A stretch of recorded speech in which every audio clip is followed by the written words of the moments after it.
We could go 365. And I like you under that in my cup when we touch, when you kiss, when we high. We could go 365. And I like you under that in my cup when we touch, when you kiss, when we high.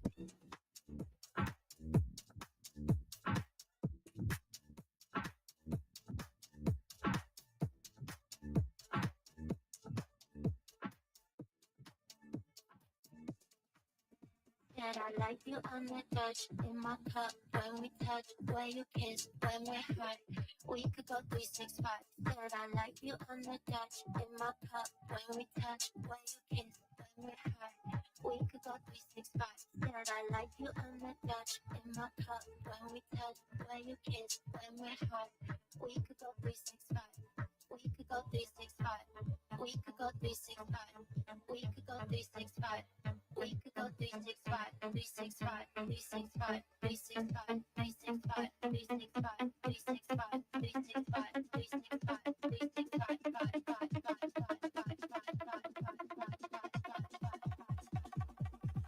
we could go 365.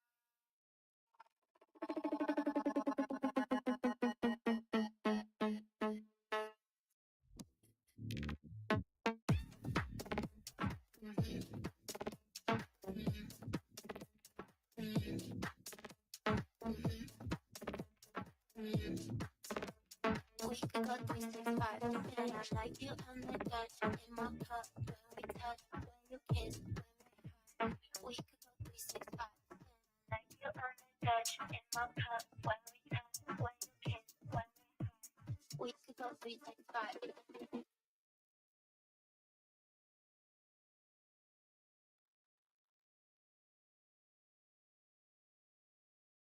I'm bad up on the weekend.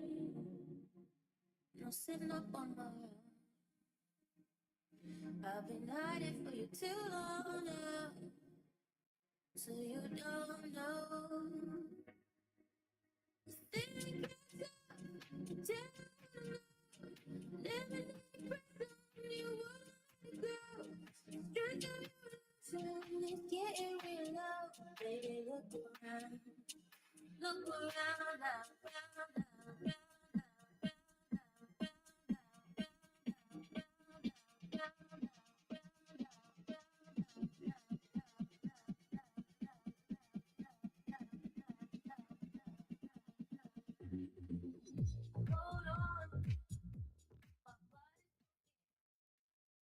All right, we are back, and today, day number 4. If you guys were tuning on day 1, day 2, day 3 so far, thank you so much for it. It has been an absolutely crazy, crazy day because every day is just me and Shao going head on. We did this for 3 days in a row. Today is the 4th day, and after today, by tomorrow, 8 a.m. 8 a.m. Hong Kong time, 8 p.m. EST, it is going to be over. JKT, HKT, HKT, JKT, I don't know. G- I only GT. sticking to 2 time zone, which is, EST, Oh, HKT, that's it. Any time alright. zone you tell me like UTC, guys, No, just no. do the calculation yourself. I'm too lazy to do that. But day 4 checking in. Shao, how you doing, bro? Good. Jam from the streets of New York, living life, experiencing a little bit of fun for the weekend. And this music got me really, really pumped today. So I'm definitely feeling it and excited to talk about day 4 with you today. Dude, you're not even in front of a laptop. How you want to go and talk about day 4, man? Oh, that's because we have it in another hour. We can get all over it, in it, around it, blow it up, take it in. Blow it up or like blow it in? No, no, I got my laptop attached to my back. I'm just in the middle. I just literally got off the train, so by the time it's we're good to go. We're good to go. All right, got it, bro. Okay, enough of pulling your legs. I know you will, bro. You gotta go onto a place that is quiet because today you sound super soft. And instantly, I was like, oh shit, Shao with the roadcaster versus Shao without the roadcaster, it is a huge difference. But today we got two amazing guests as well. First off, I want to check in with Justin, GM, bro. Yo, GM, my brother, how are you? I am good. How you doing? I heard, I'm just gonna say that on space. That merch, bro. I'm not too sure what is happening, but I just gotta mention that merch until today cannot get away from my memory. It looks awesome I as fuck, see dude. that. Yeah, bro, we definitely got to hook you up. We're gonna get you one of those pieces for sure, man. Yeah. The artist for the updated merch collection went ham. I will give him his props where it's due. Justin, are you selling those care packages, or it's just like RYK, YK kind of a thing? Because I don't know. I said I gave my regards. I said a bit of hi here and there, but I don't know. I didn't see any care packages, man. Just gotta. That's why I'm like, how come Maeve went to Vietnam and didn't get any t-shirt for me? Bearish on you, Maeve. I went to Dubai. Ooh. I went to Paris. I brought a Rock Radio t-shirt. You went to Dubai. Where's my merch, Maeve? Where's my merch? Dubai? Yeah. We were swimming, bro. You gotta swim and get the merch, dude. But Vietnam though. Where's Vietnam was. where's my merch? I, Yeah, Where's I my mean merch? Vietnam. Justin, see, All you you had just to put me on the do spot, was man. Damn. Man, this guy. Every time when I go event, I bring merch for him. He doesn't do bad, bro. Come on, bro. Come on, bro. All right. I want to pass it over to Pascal, GM, bro. How you doing? GM, guys. It's always a pleasure to be here. How you doing? I'm doing great. I'm doing great, man. And I heard recently there's a lot of news about Blood Loop that is flooding my timeline, bro. What's happening? What's happening? What's popping? We've been working in the backgrounds for, I would say, for the past 3 years almost now, and things are kind of coming to market. We did launch our token. Things went pretty well, I would say. But I won't discuss that. That's up to the markets. And now we are actively live with our game being playable for our first season of three of our Play to Airdrop, live every day from Monday to Sunday. Season will close up on Sunday, and it's going to happen again in July, and again in August, and again in September, and so on. And in September, we're going live finally with our open beta. So yeah, there's a lot of things that are going on right now. But what is the most interesting part is that the game is finally coming to market slowly because it's still an alpha and we're still working on a lot of stuff, and we haven't moved into beta yet. But man, it's been a journey so far, and I'm so excited to see people actually having fun and enjoying it and playing it. Like I'm watching the servers right now, and you're popping up with activities. So that's what I like to see. Dude, I understand the adrenaline rush when you look at the backlogs and you see like, oh, people are playing the games, people are coming in, like there is so much activity and it's not still, right? It's popping with like all of this data. I feel like it's like an adrenaline rush. Oh man, it is so good to have it. But today I want to talk about Which gives you more of a rush? What, the gameplay or the stats, man? Or like the the backlog? lines. The whoa. The lines. Yeah, I'm Okay. just All right. the lines of stats, the lines of stats. I'm just gonna put it out there. But guys, welcome on to day 4. And if you guys did not notice, we've been doing every single day 4 days gaming spaces. First hour, we invite all of the key leaders in the gaming spaces to come and talk a little bit about general topic. And segment number 2, we deep dive into today, which is Better Showdown Gambit Championship Season 1, and they are at the co-host, and you can check them out as well. All of those is segment number 2. But today, the main topic that I want to talk about. So we go through with a lot of different types of topic, and I feel like the day 4 end of the space, we need to talk about this community building for gaming. No hot takes today. Just like getting right into it. Very serious. I don't need it. I've been doing 3 days hot takes, bro. Okay. What is your hot take? Tell me. I don't have much hot. just try the what? Oh, I'm very flexible, right? Oh, okay. Sorry, guys. Okay, I do not know what's happening. Maeve is just touching himself. But yes, there's no hot take. Topic of today: community building for gaming. I got an ice breaking question for you guys. All right, Justin, are you ready for this, bro? Always, bro. Always. Okay. So since we're talking about community building, I know like there's a few narrative in terms of esports, gaming guild, in real life event, tournament. What are some of the stuff that you feel you should be more focused on to grow your specific community? That is a fantastic question because I think it's very easy in this space to try to do it all. And usually, unless you have a massive team or massive resources, it's really hard to do it all if you want to do it well, right? So I think we learned that as well, especially early in our gaming guild days where we were really hyper focused on community and events more specifically esports, IRL events, and even online events. We still do that nowadays, but I would say something that we did realize kind of early on was that esports wasn't quite ready. I would say as an industry right now in Web3 gaming for us to dilute ourselves too much and put too much focus there. So for us, we decided it would be better to use those resources to do more online community building because that's where majority of the community still was. Um, and that's something that we primarily still focus on now at Ancient Eight. So we do have Ancient Eight Gaming, which is still our gaming community where we participate in tournaments, we participate in play to airdrop campaigns, game nights, all that kind of stuff. And yeah, for us, it made a lot more sense for us to really double down on being able to actively participate in more of those kind of events going on around the space and pull a little bit more back from the professional esports side of things because there really aren't too many games still yet in the space that are ready for that. But it is an industry that we are keeping a close eye on, and we do have competitive players within our community that are ready to jump into leaderboard tournaments and things like that at all times. But until there's a little bit more of a scene going, I think for us it won't be as much of a priority right now.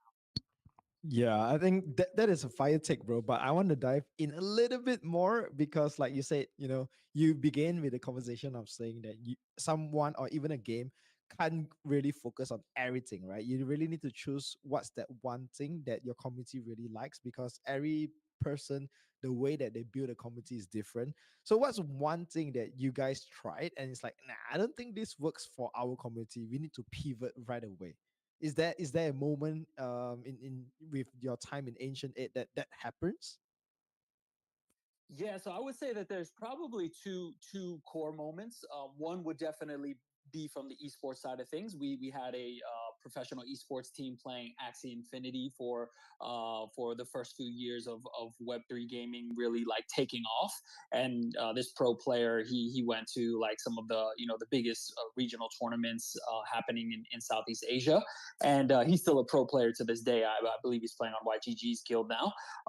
But yeah, that was something where we realized, there weren't as many games in the space for us to really like go deep down the rabbit hole when it comes to Web3 esports. So I think after we saw, a few tournaments and not really much else taking off besides the Axie esport side of things, we realized that it probably made more sense for us to dedicate those resources elsewhere. So I would say that that was one. The second big one, of course, also being I would say the early play to earn narrative, right, where gaming guilds were coming in, investing a lot of resources into gaming assets, and then doing the scholarship model. Well, obviously, once the market started to trend bearish, it really became very difficult to find players that wanted to really grind out these games and make use of these assets. So that was also something where we realized it didn't really make as much sense for us to really focus on the guild model from that perspective,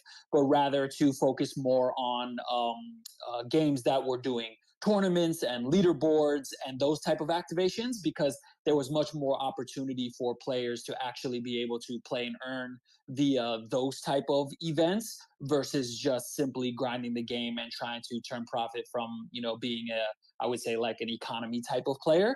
It definitely became more of like in a way, it's more of like an esports type of business model as well, right? Because players have to be skillful in order to earn in that game versus being paid to play just from a participation side of things. That is interesting to hear. Shifting from something that is being rewarded from participation to something that is being rewarded for skill. Okay, speaking about games that involve skills, Mr. Pascal, it's been a while since we've spoken. Your game, Blood Loop, definitely involves would you say a high degree of skill or a certain degree of skill? And what are your thoughts on what Justin has said so far? Definitely involves a high degree of skills, as in we don't try to make the experience hard to get into right away. Like you don't need to be an extremely good player of FPS games or hero shooters to understand what's going on in the game. That's something that every single game, if they're trying to simplify the customer journey, look into. Like the first matches that you play, you don't have to feel like you suck. Otherwise, you won't play more. But at the same time, you need to have layers of competitiveness and layer of difficulties in your game. Otherwise, there won't be any challenges that people can take up upon, and they will definitely just not play. But that's just standard. I would say it's standard game development and game designing. What think about what Justin just said is that I generally agree with that. Like we in terms of difficulty, we're trying to push skill rather than grinding as much as possible within our events. So the common market sentiment right now with play to earn jobs and rewards being handed out to community members and stuff is that they're never enough. Why? Because you let someone play 25 hours a day, of course they expect to get way more than what they get in return at the end. Of course, you as a game publisher, as a game developer, as a studio, you are not forcing them to do so. But even if you're just creating the framework where they can just keep on playing to get more points, you will create a system that endorses playing more and more and more. Which is good to boast your statistics, but let's be real. 95% of the games that are currently coming to market with play to earn jobs are not ready. So why should you force someone to play 16 hours a day, 20 hours a day of a product that is unfinished to farm on your job when the experience is just not fully there yet? I would understand that when you have a full game live on the markets, you want to enable wider liquidity for not liquidity but player liquidity for everyone that's playing the game, Web 2 and Web 3. Then that would make sense because you create a baseline of players. But right now, when you're talking just to a very small audience, the only thing as a student that you can get in return from these events, apart from exposure, is feedbacks. And you need to maximize the feedbacks. And if you disappoint people with small rewards for high play time, they won't give you the feedbacks that you're looking for. So you definitely need to work on finding the right ways to reward them and the right ways to keep them engaged. We are doing that with skilled systems. We're doing quests, which are basically based on different skill challenges. They're doable in about an hour a day, even less than that, so that you don't feel forced to play. And the feedback we got was insane. The amount of people, like we're looking at statistics once again. I'm a nerd. Let's say that the amount of people completing the quests in within the first 35 minutes or 45 minutes are around 80% of our player base, and the average time spent playing is around 3 hours per user, which means that they complete their quest, they have nothing to farm, like they're done with the farming, they're done with their job, just keep on playing, they just stay in the game and enjoy it. um, of course, because they might like the product, I won't go that far and say that the game is good. I mean, it's still an alpha, but it means that it means that when they don't feel pushed to or compelled to, users still like the game. So I think it's just a matter of how you find a way to reward them and at what point you place the incentives. And I love the fact that more and more games are waking up on the fact that just rewarding grinding and rewarding farmers and put incentives at the top of the funnel is not the right way to build your community, because people will be disappointed. Let's be real, they expect to be paid out $500 an hour daily, but that's not sustainable in any Yeah. way. And even with a $1 billion FDV and $1 billion in trading volume a day, that's not doable. So yep. Dude, I love your take because I think what happens is that you need to have like people in Web3, they have higher expectation compared to people in Web2, right? And in Web3 they expect to this project or product has to do A B C D E, all of the amazing stuff. And that is why I'm particularly bullish in. So I feel like project that understands how the community reacts, they will be the one that excel, right? So you say that you're not going to talk about it, but I do have one more follow-up question before we switch the topic a little bit. So right now, I mean, just looking at the AVEX ecosystem, like I said, obviously, I keep seeing Blood Loop, doing all of this amazing stuff, people tweeting about it, content creator playing it, and all of those. What do you think is the key factor of your success that you guys have right now? Uh, so one thing I always say is that Web3 validation is not success because it's a small bubble. But yeah, we are definitely popular in the Web3 world. We I would say it's like we never did any form of paid marketing. We never, like, the majority of the influencers, KOLs, whatever you want to call them, that are currently playing the game are playing it for fun. We don't have ambassadors just yet. We never did extremely big campaigns. All we did was we built a brand from the ground up. We've spent on socials the past almost 3 years. People have seen us from the first iteration of the game all the way to us pivoting, all the way to us building a product that was extremely better than what they have seen before, all the way into getting us up to this stage. Like, we have people in our communities that have been with us from when our Discord had 25 members. Now we are at 60,000 or something, and we're growing. Um, I think building in public is something that everyone just says out loud and they don't really think about it a lot. But building in public is incredibly important and strong when you manage to keep it consistent with your community and manage to create relationship with the people that you bring inside of your building world.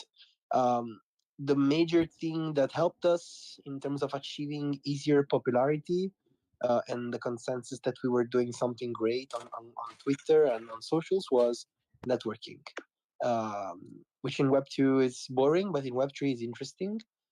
We attended events, we networked with the communities that are full of people that people look up for. Take a look, for example, at the Wolves DAO or whatever. And networking with those people really helped us out in the sense that now they understand who we are. We build a personal relationship with them. They are aware of our goals. They're aware of our expectations from this market and what we're trying to do. And when you have more and more people that are aware of what's going to happen next and can kind of put a word in for you, it's completely easier. Like right now, word of mouth and trustability, accountability is extremely important in this space, and it's important that you manage to build it up. And apart from that, I would say it's just organically getting together with people looking at how far we have come building a brand and an IP, and just creative marketing tactics, possibly. All right. Love it. Love it. I want to transition over to let me check in with Shao, man. Shao has been awfully quiet for the last 30 minutes. Shao, GM, are you right now still walking around? Are you traveling? Like, tell me a little bit more, bro. I just settled in, just found a hotel. So I found a nice quiet place as requested so we could have a phenomenal conversation. I will tell you, the thought leadership from both Justin and Pascal is actually really, really strong. Someone who's been building games, for the over past year and a half they're pretty much nailing it. There's just so much to do and so many different ways to think about it, and just the fact that they understand all the different components of what it is super exciting. I guess for me, one of the things that I wanted to ask these guys too is like, when you look at the way gaming has changed today, and you look at opportunities to really gamify things to incorporate community, um, what are you finding to be successful in terms of driving engagement? Is it like socialify? Is it doing in-house like Discord events and like leaderboard things with other gaming communities? Like, how are you finding ways to really drive like interest and attention? Because that's the biggest thing about Web3 gaming with so many different competitors, is that there's a lot of attention that's being driven elsewhere. How do you maintain attention for what you guys are building today? Justin, go ahead. Yeah, man, great question, and I always love talking on this topic because it's something that I'm thinking about 24/7 on the community side of things. For us, we went about this in two ways specifically. The first way that we attacked it was from the tech side. So really early days when we were thinking about how to gamify the community. I remember early days when I joined the team. We stitched together like 5 or 6 different Discord bots to essentially make a Discord economy to really further engage the community and kind of gamify participation more within the community. It worked. It wasn't pretty. It was very manual and clunky, but it worked. So those were the early days, and we actually eventually transitioned that economy and the way that bot worked into now being what is space3.gg, which is essentially our game questing platform, which is nearing over almost a million users registered on that platform to date. So this is something that we really thought about early on in terms of how do we gamify the community more? How do we put more of what the community is doing on chain, both things that they're doing in game and also things that they're doing within the community, whether that be inside of Discord or on the different social channels that we're on. So Space 3 has helped us to do that a lot from the technology side. When there's certain posts that we want to drive the community to, we can set up a mission and really kind of streamline that process of making sure that users get rewarded for checking the things out that we want them to see and engaging with the stuff that we want them to engage with.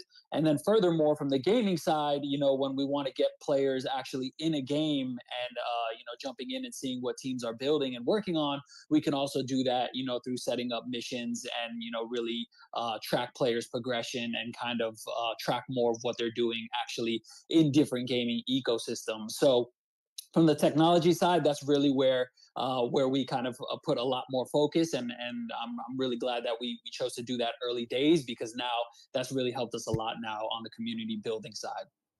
Justin, I thought it was your pretty face and sexy manly voice. Was that not it? I would second that if you had just said that, man. I mean, as long as it's coming from you and I didn't have to say it myself, I think it's almost facts, right? I mean, Back to this. but no, no, I think like you mentioned technology, right? The yeah. I guess like even for myself to understand it further, is it because of like better UI, a better way to onboard new users? Oh no, probably not users, but like new, okay, sure, new users to Ancient 8, your ecosystem makes it a lot more seamless. Is that why you think that having technology really made that much of a difference? Yeah, that's definitely one of the big parts of it. Absolutely making it more seamless. I would say secondary to that as well is also making it more transparent and trackable from both our perspective and the user perspective, which obviously allows us to then be able to reward more the right people, I would say.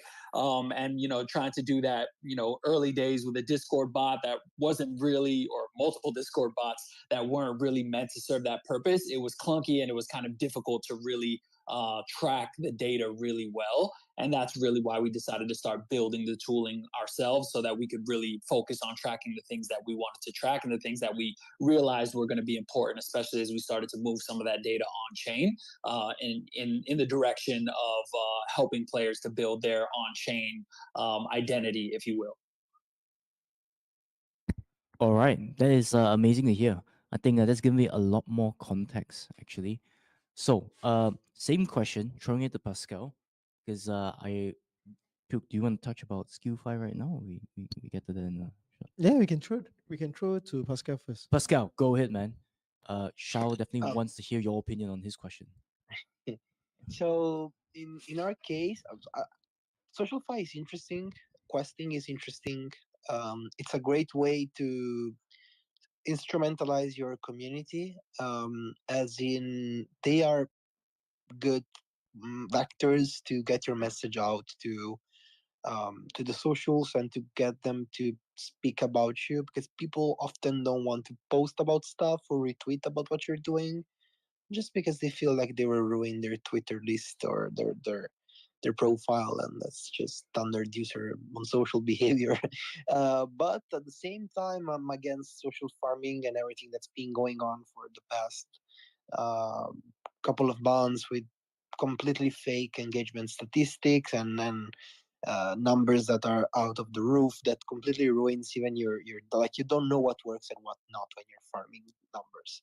You have no feedback from your community because you can't look at the post likes, you can't look at the engagement, you have no idea what's going on. So what we've been doing a lot is just staying as organic as possible there to understand what people liked about us and what they disliked, what was working, what was not working. And yeah, we definitely did a lot of in community, like inside of our Discord activation, as in when you get someone into your Discord, that's just the broader step of that funnel. You need to get them active. You need to get them up to a point where they want to check out your channels and understand what's going on at least once a week. Let's be real, in Web3, everyone, like the best of us in this panel is as possibly at least 50 different Discord servers in his profile, if not more. And it's extremely hard to catch up with everything. So you want to make sure that they want to do that. And how you do it is clever communication. Don't overdo with pings, don't overdo with what you announce, so that whenever you do it, they feel like it's important to check it out. And on top of that, what we do and what we did quite a lot was run town halls.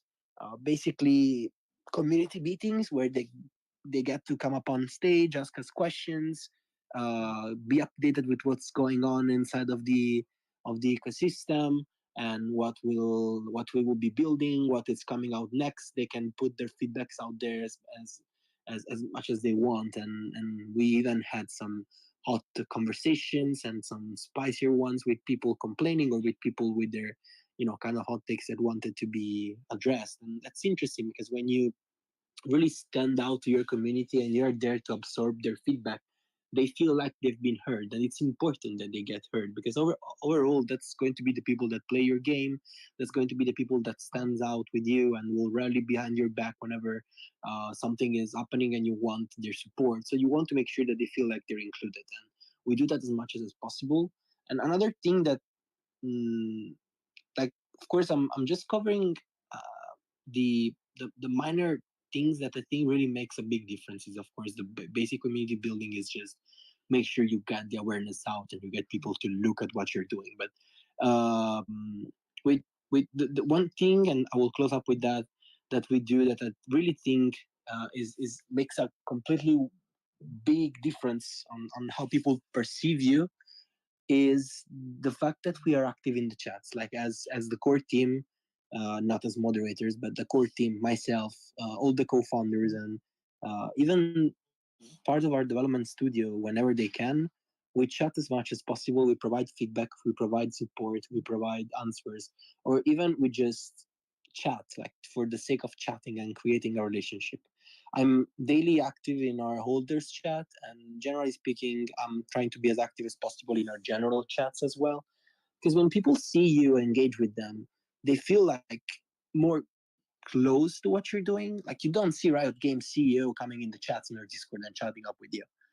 Of course, that's a Web3 thing, but uh, people feel more close to you. They feel like they can give you a feedback that's going to be definitely heard because they're there, you're there, and they're talking directly to the management. They're talking directly to the highest person they could speak to, and it's very different. Like people really gives you direct feedback on that. Whenever we chat, they're like, "Oh fuck, you're active.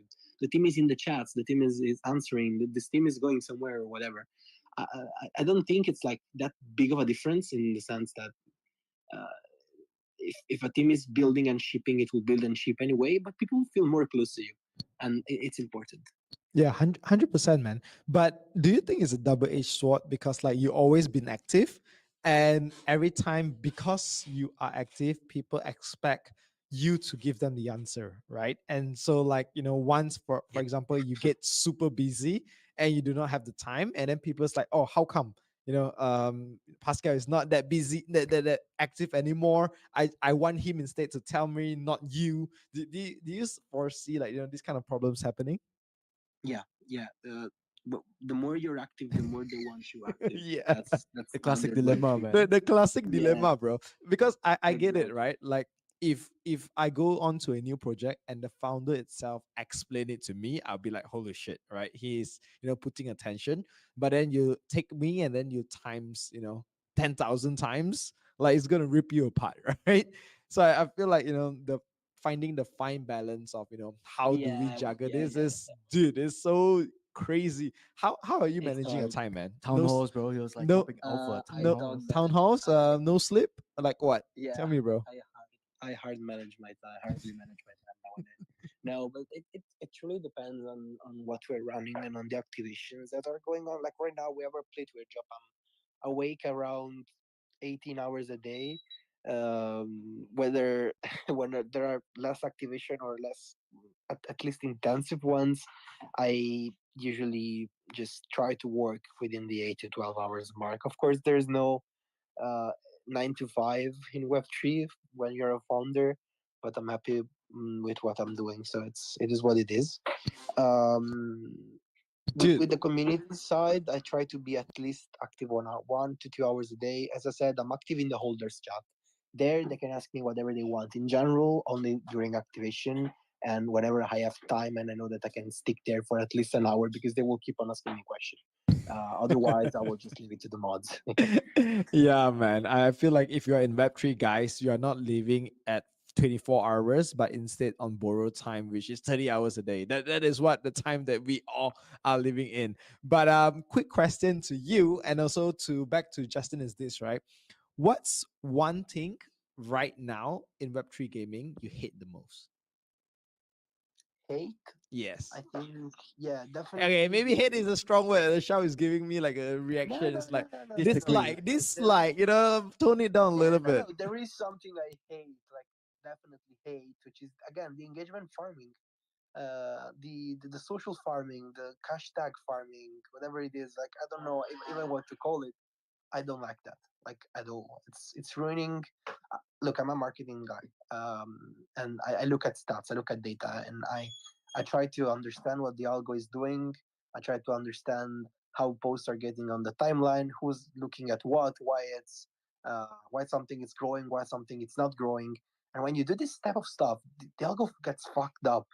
Like how can it even how can you even look at your data when you're botting your likes to 15,000 of extractors of people that will never give back any value to your project? There's no way for you to understand if you're doing something right or wrong, and that's something I truly hate about this meta right now. And thankfully it's dying out because TGE failed with a lot of those projects. I don't know, man. That kind of meta is it comes in strides, comes in wave and comes in strides, man. So that's all I gotta say.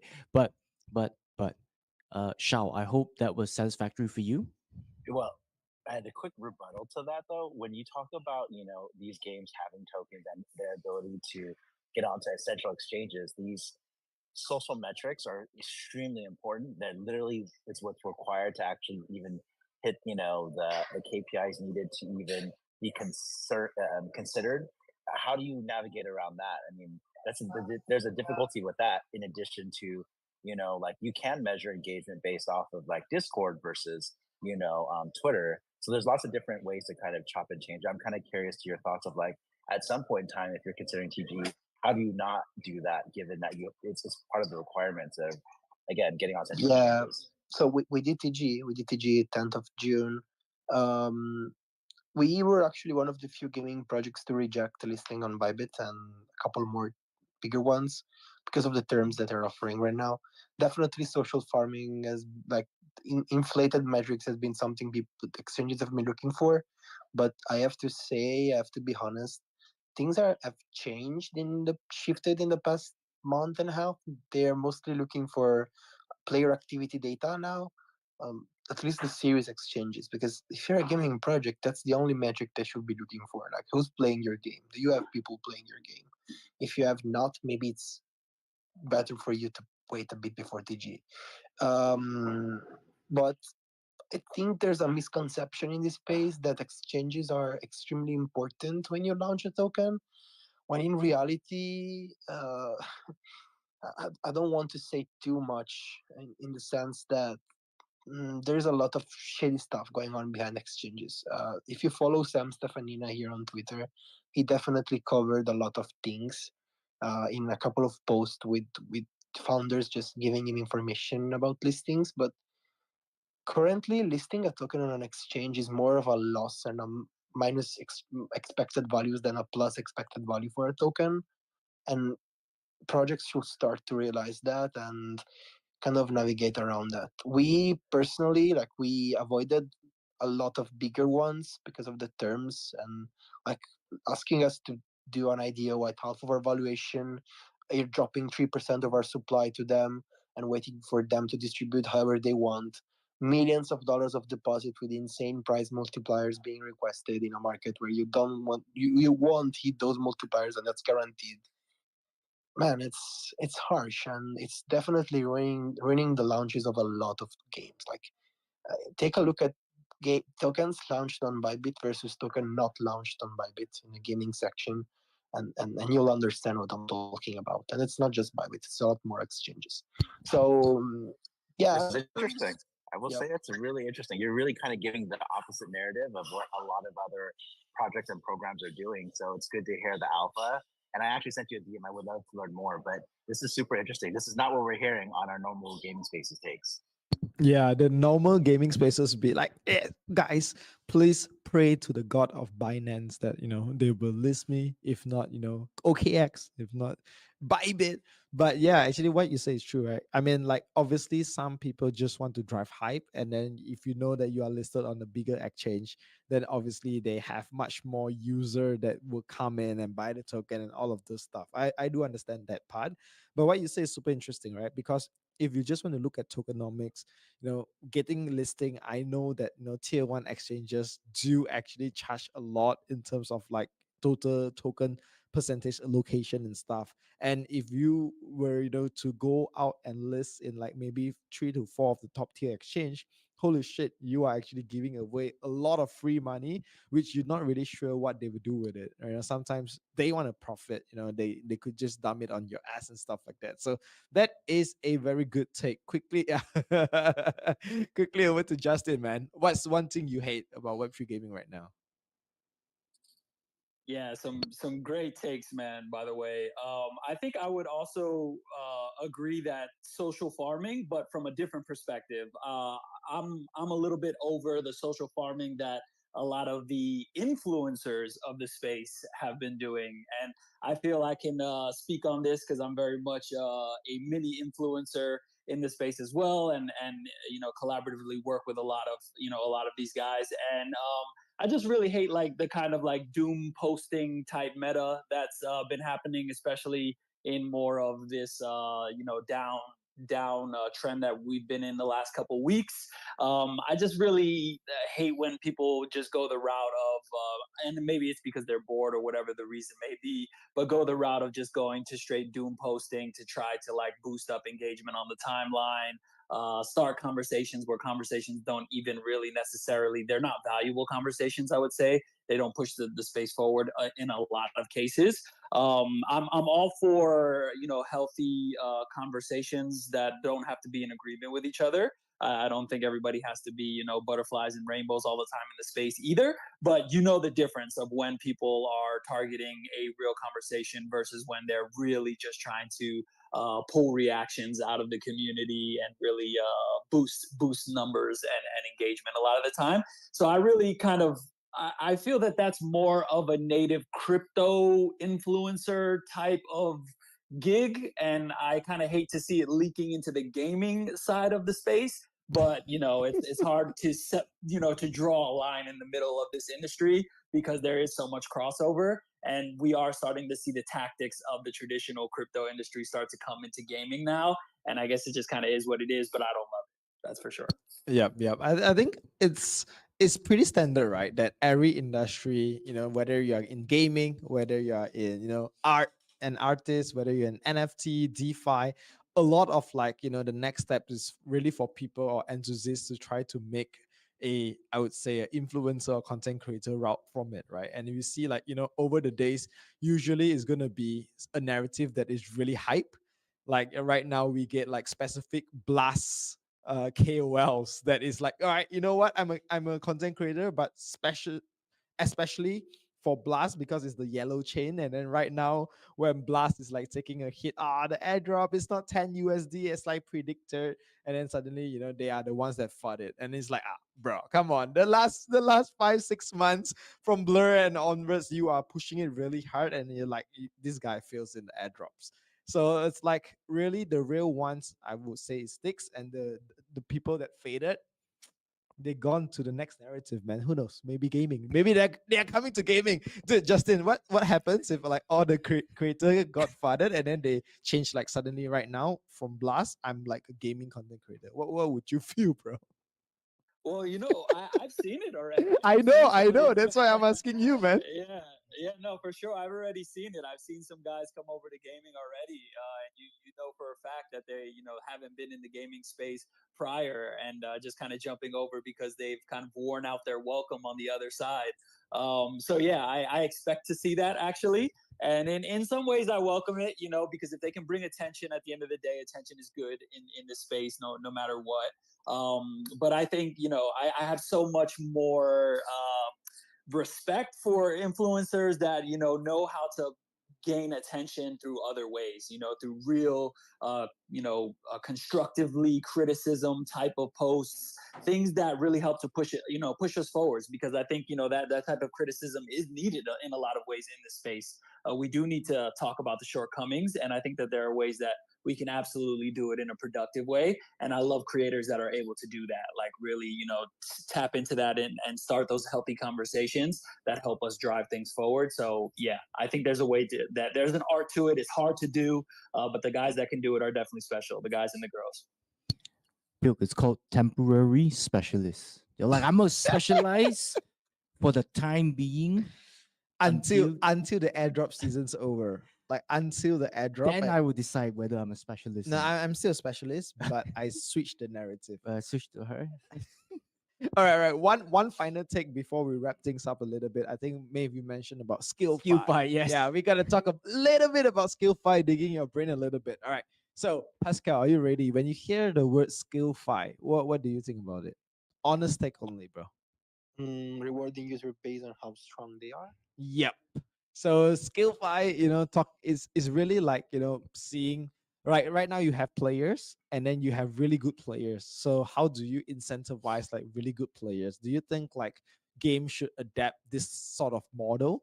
Or you think like it should be, a different way to go about, pairing Oh, people and stuff like that? I'm all for that. I'm all for it. Like it's important that you identify the right player to reward, and uh, not maybe not rewarding like directly just the strong ones, because it will just be a come and go of users that are good at games and will move between games. Not That's not incentivizing sticky liquidity. But rewarding people that are good and are playing actively your product. Yeah, that's good. Like that's important. Oh, right. If Is you're good with blood your fingers, is that skill fight? what? If you're good with your fingers, is that skill fight? Yeah, because play games you need your fingers, bro. So if you're Just good at your clarify. fingers, no matter how, which position, Spider Man or what, yeah, that is skill fight, bro. But Pascal, one quick question is: Blood Loop gonna implement something like this, or you guys already implemented? Yeah, we will definitely be working on. Well, it's more like rewards based on a competitive in-game system, where it's important how you rank up and how you climb the leaderboards and how you manage to get your rankings up and get stronger compared to other users. That's definitely something We have been working on it. It's in our mind from day one when we started building our whole ecosystem and infrastructure.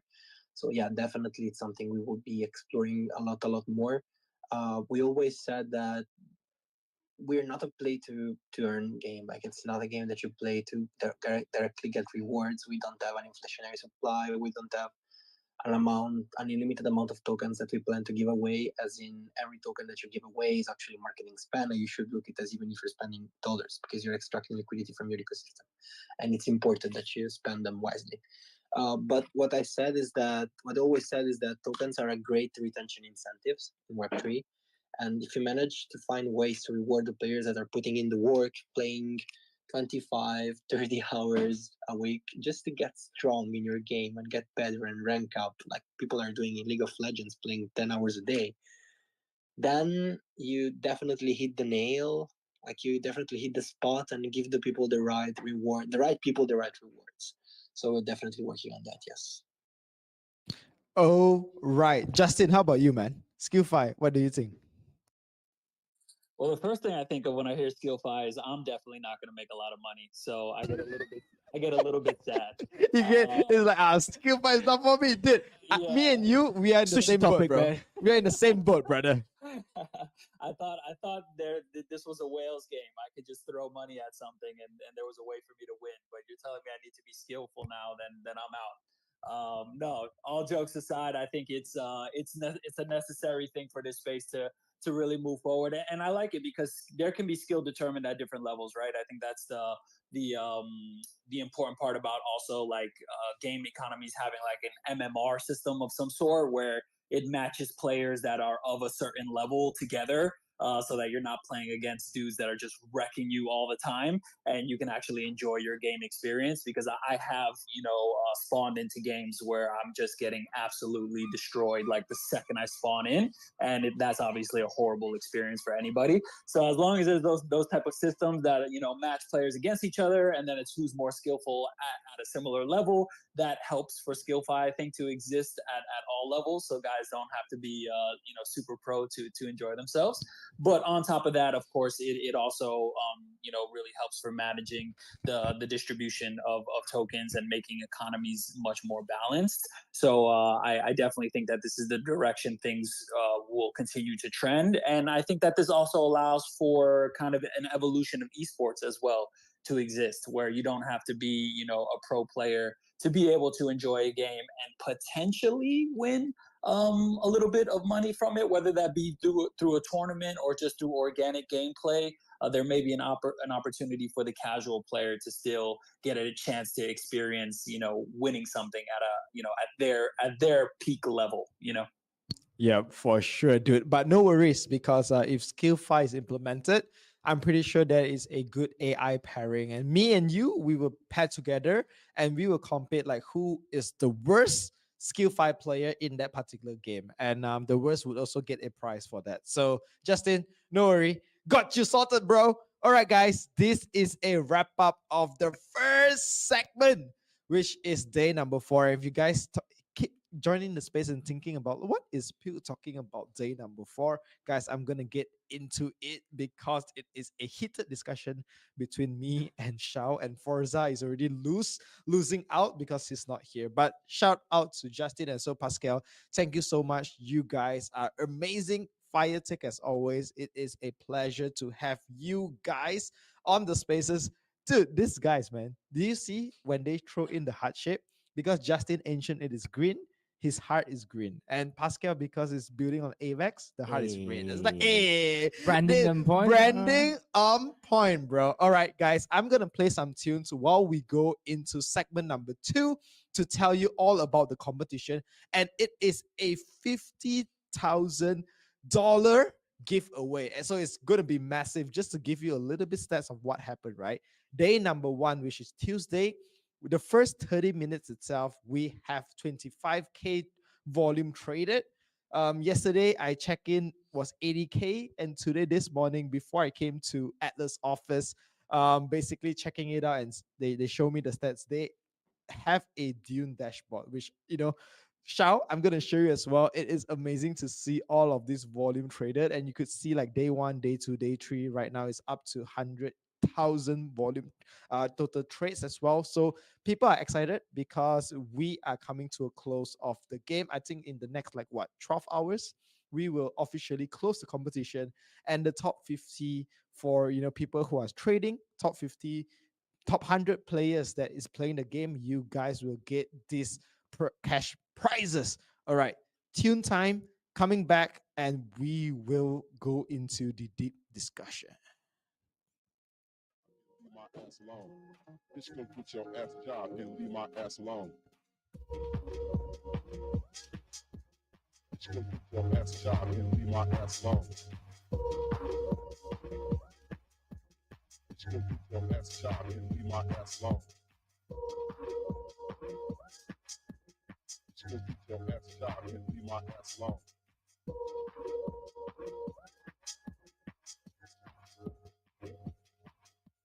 Bitch, go get your ass a job and leave my ass alone.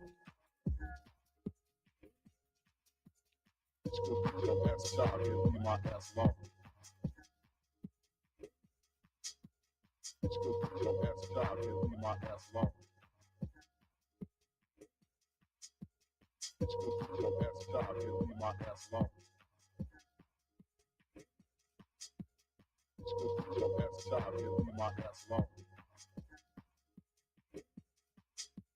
Bitch, go get your ass a job and leave my ass alone. Bitch, go get your ass a job and leave my ass alone. Bitch, go get your ass a job and leave my ass alone.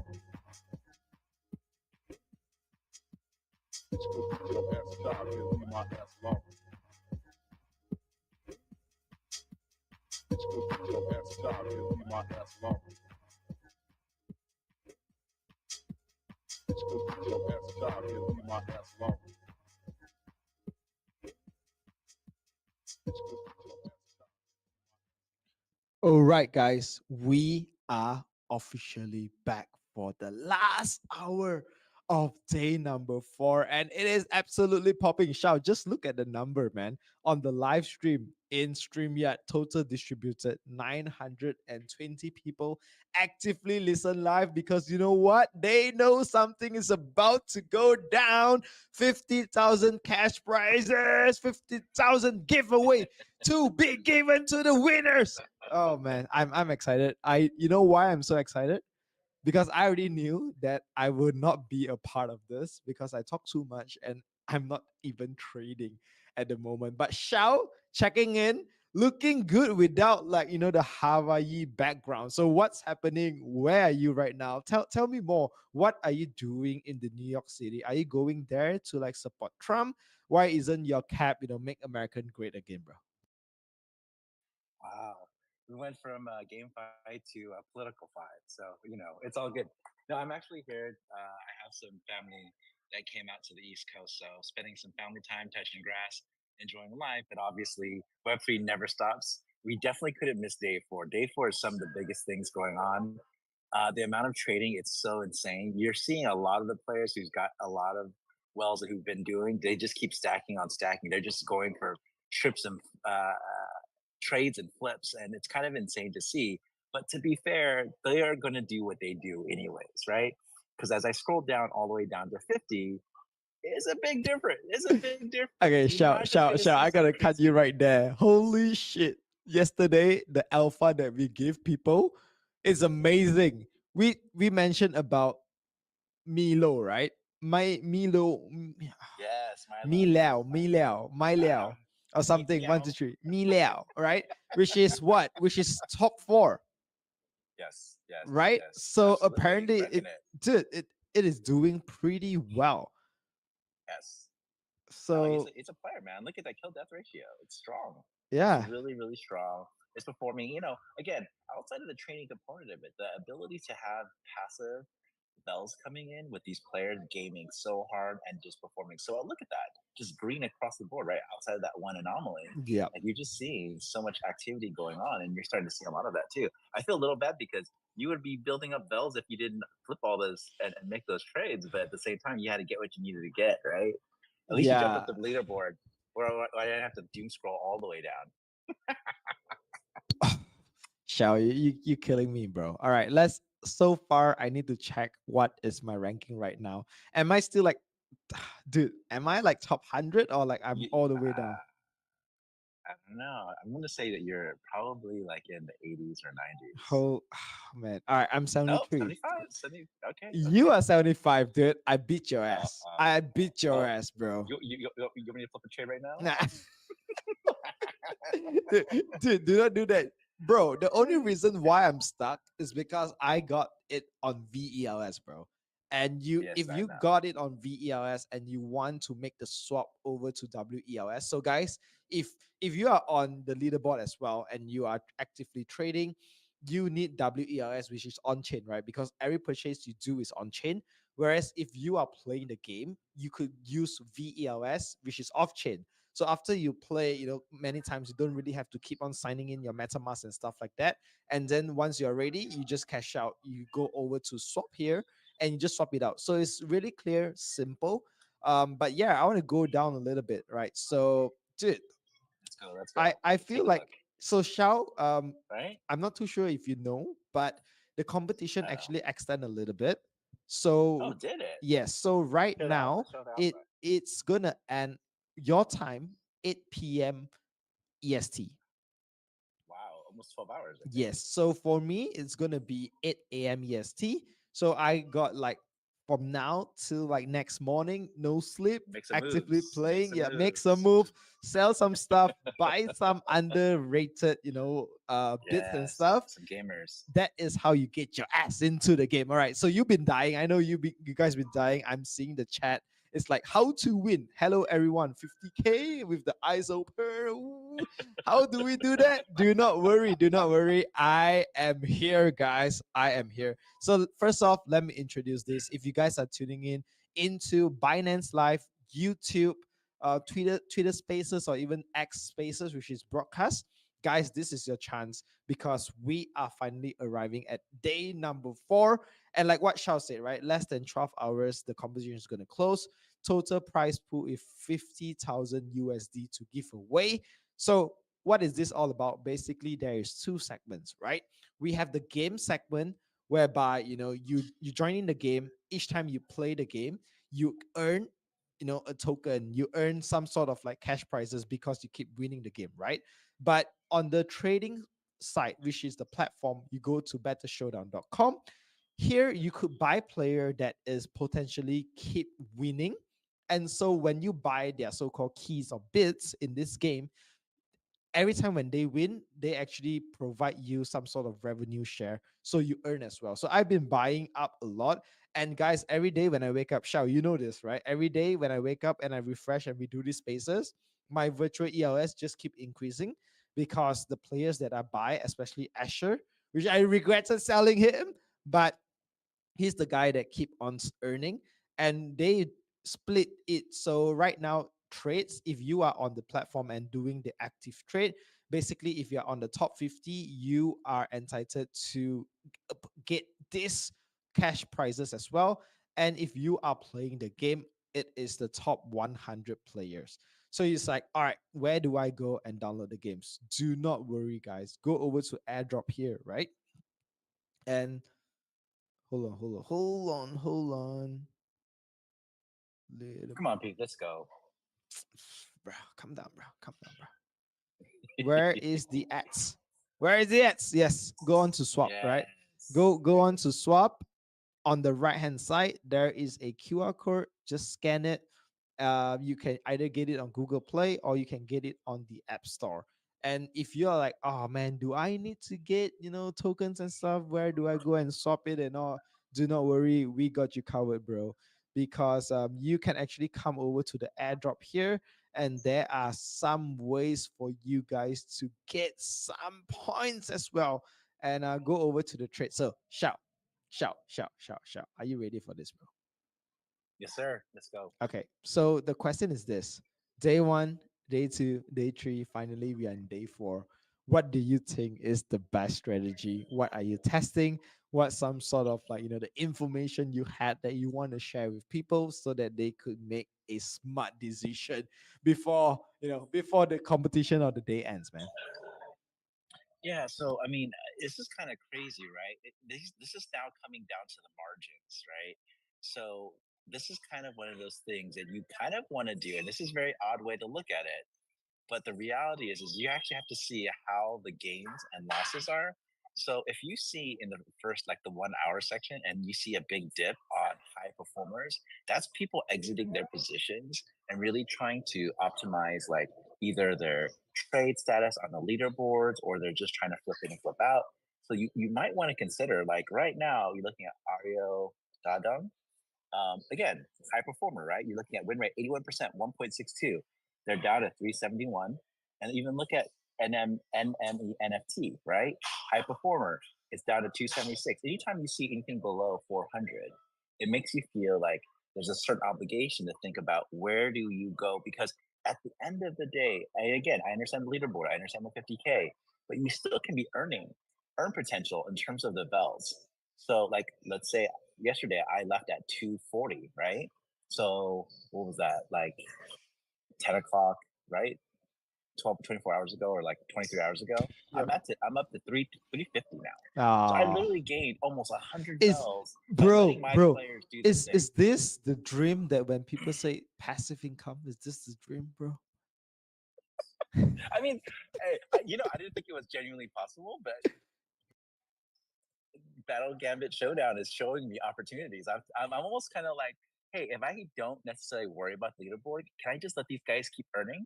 It's not a lot of money, but hey, I put my time in, I put the efforts in, and they're performing and they're doing their thing. Wait, do you still have Asher? Did I see this? Okay, okay. So remember I did a crazy bet, right?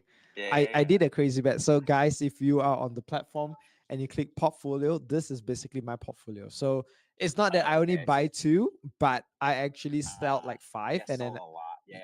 I I haven't sold bought a that lot yet. and I bought two, right? So we Yeah. will yesterday our main mission is to like, tell people who came in on day number three is like, do not worry, go on to like the fifth page, right? So when I talk about fifth page, all you got to do is like when you come on to trade, this is basically your top player, your highest gainer, and your hot picks, right?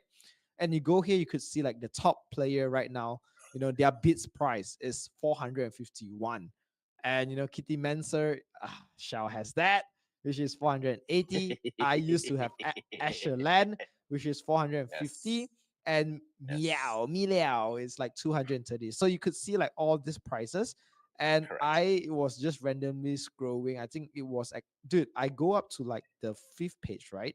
And I'm Yeah. like checking out at like 70 and 80. So actually, this guy from my portfolio, I bought him. Let's see. So I bought him at 87. Right now, Hmm. his vels is about 104, but he is doing, I would say, pretty well, right? 104. It means that it's not Hmm. really that high. All right. You could purchase it, and the earning is like 20%, but you goes down and you see the game, it's not too bad. Oh yeah, for sure. Right? So it's not like he is doing incredible stuff, probably like not number one in the game, but maybe two and three. Who knows, right? So he has a little bit more, consistent rev share going on to this. Like, yeah, he's doing not too bad. See, I started purchase this, right? Yesterday, 8:30. Is it Yeah. 8:30? Yep. You know what? I didn't actually look at this metric. This Bell's log history. You can actually see them earning for you. Yep. They show you the percentage earned. This is awesome. This is not a view I took before. So you Love it. always you Love it. always get like, this kind of like secret gem. Guys, I'm just pumping my backs. Buy him, bro. Buy him. It is a good buy. I'm pumping my backs, guy. Come on, let's get him. Let's get him. Oh See, I man. told you we talk about it, you can pump your own bag there. Yes, yes, yes.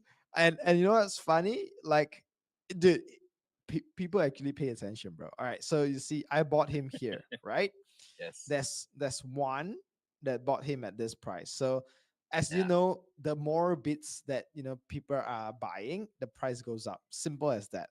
So it's different from friend tag because when you buy a key, I repeat this for like three times now in a row, but I gotta emphasize on this, right? You buy a key, all you hope is like this sexy girl replies you or send you like fit pics, right? But if you buy bits, basically you do not expect fit pics, ass tits, nothing, but they, as long as they are playing the game, you are Yeah. able to earn, right? Providing they didn't lose the game. So another metrics that is very important is what Shao said. How frequent are they playing the game? Right. So this let's just deep dive into this guy, right? So obviously you could also see his X profile. Just click on this button, you could see who is this guy really, right? And you could buy bits. You could say like, hey shit, Puke is shilling this guy. Let me get five, me just pumping my backs. Or you're like, nah, I feel like this is not a good metrics. I could sell as well. And you go down here, you could see his written rate, his skill death ratio, 256 games. So he's definitely a guy that is playing the game. But like the earn rate is only two. So just imagine like two getting distributed by 17 people. Definitely it's not going to be that high. So he has to actually become even better, right? Because he's only kill five, like average five a match. So the higher the kill, the more the earn rate, the more people earn it, the distribution get lesser and stuff like that. These are all like simple metrics, but he is active playing the game. See, 9903 857. He's actually actively playing it right now. So, yep, this is how we check, whether he's playing, because you don't want to go and purchase somebody that has like super high in all the rating. But when you check, holy shit, the last time he played was the last 48 hours. Even you hold the bits, he's not earning for you. That is not a Nothing, good, just yeah, nothing for you. it's just You should nothing, exit man. your position, especially if it's still high. You got to Send stop it the to market zero, for a little guys. bit. Send it Yeah, to zero. I don't know, yeah. but send it to zero, guys. I love Trader Puke is a fun guy to talk to. You get to really mix it up and talk about some of these moves. Oh man, yes. All right. Let me check with Better Showdown Gambit, because I think yesterday they were all very busy hosting the events. If you guys saw yesterday's live stream, obviously it looks amazing that my sad face lock up in the room today. But yesterday you could actually see people passing by, and like people are waving, people are saying hi to the camera. So that is definitely a fun live stream to watch. But checking in with Better Showdown, are you there? GM. What's up? How's it going? Going great, dude. From the voice shout, could you hear how tired this man is? Like Yeah, this, what's up? Sounds What's like we're up? Let's go. running on fumes. running they're running on bits, man. Dude, running on via Bits. Nice. valves. Yeah, running on valves. Like we need to send him more valves so he could pump it up. But bro, I saw you pin tweet, a little bit of like the stats. Maybe you could give, some statistics to show people, dude, this is actually something that people are paying attention to. No, I'm gonna say puke. Yesterday when we put you in the room, we thought that it would be a really cool way for you to engage with people. People can see you, can wave and see the activity. But now that you put it that way, I can see how it looked a little bit like it was a zoo and people were coming to say hi to you. But it wasn't like this when we had it in mind. But I think we still love that you were there. Everybody that walked past, they saw you guys. They were waving at you. They brought in drinks. Maeve had to open and close the door. And apparently it was a really, really cold room and you guys were shivering. But it's all in the name of good fun. So I hopefully I, I you don't feel like the team from Atlas just want to see puke nipper hut. Like I mean, like just that, man. Come on, guys.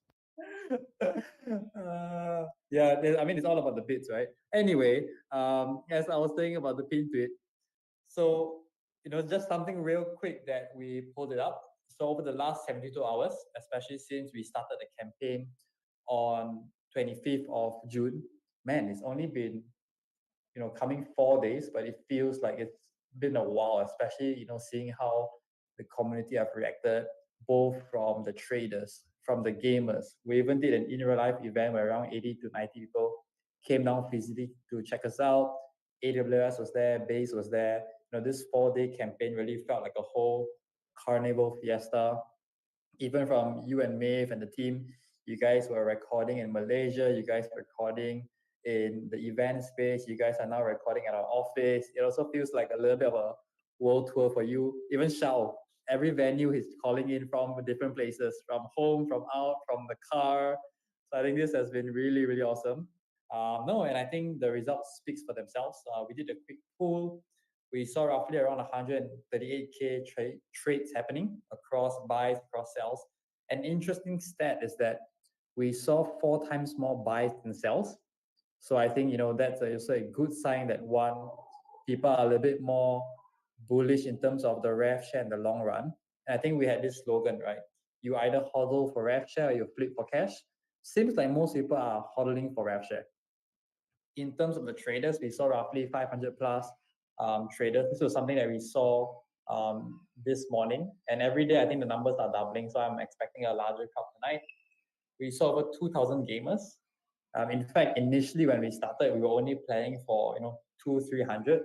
So I think we also started giving out a bit more promotions where you say, hey, the first 3 games is on us. Like, come in and try your hand. If you like it, you continue. So I think that was also very optimistic, getting this amount of gamers in. Even yesterday at our in real life event, a couple of guilds flew all the way down to Singapore.